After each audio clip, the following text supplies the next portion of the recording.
City কর্পোরেশনের সহকারী প্রধান বর্জ্য ব্যবস্থাপনা কর্মকর্তা।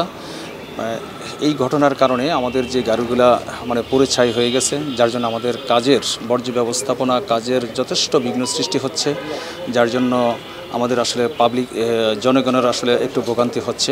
আমরা অতি সত্বরই চেষ্টা করছি এবং আমাদের মাননীয় মেয়র মহোদয় এবং উপদেষ্টা মহোদয়ের নির্দেশক্রমে আমরা কিছু গাড়ি যেগুলো আমাদের ভালো ছিল, অন্য আমাদের অ্যাসফাল্ট প্ল্যান্টে যে গাড়িগুলো ছিল সেখান থেকে এনে আমরা পুলিশ প্রটোকলের মাধ্যমেই আমরা আজকের মধ্যেই কাজ শুরু করেছি। তো ইনশাল্লাহ যে যতগুলি বর্জ্য বিভিন্ন রাস্তাঘাটে আসলে জমে পড়ে আছে, এগুলো আমরা আশাবাদী যে আজকে এবং কালকের মধ্যেই আমরা সেগুলো অপসারণ করতে পারবো।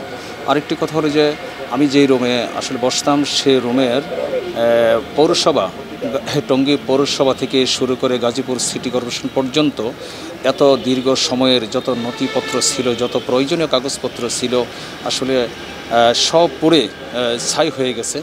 আর সেখানে একটি কাগজও আর নেই যে এখানে আসলে অফিসিয়ালিভাবে কাজের মতো।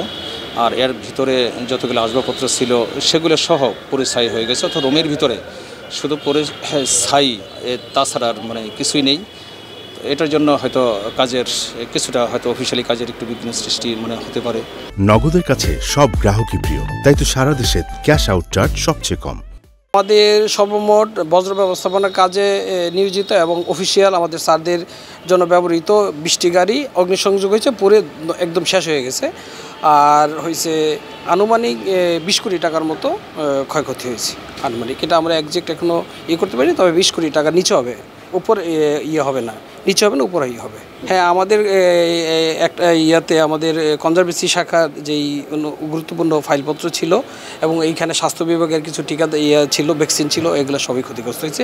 অফিসের দরজা জানালা গ্লাস এগুলো সব ক্ষতিগ্রস্ত হয়েছে, সিসি ক্যামেরা এগুলো ক্ষতিগ্রস্ত হয়েছে। আমাদের এই কাজে বিঘ্নিত হচ্ছে আমাদের যেহেতু ময়লা আবর্জনার গুরুত্বপূর্ণ পেলোডার, এক্সকাভেটর, ড্রাম ট্রাক এগুলো ক্ষতিগ্রস্ত হয়েছে।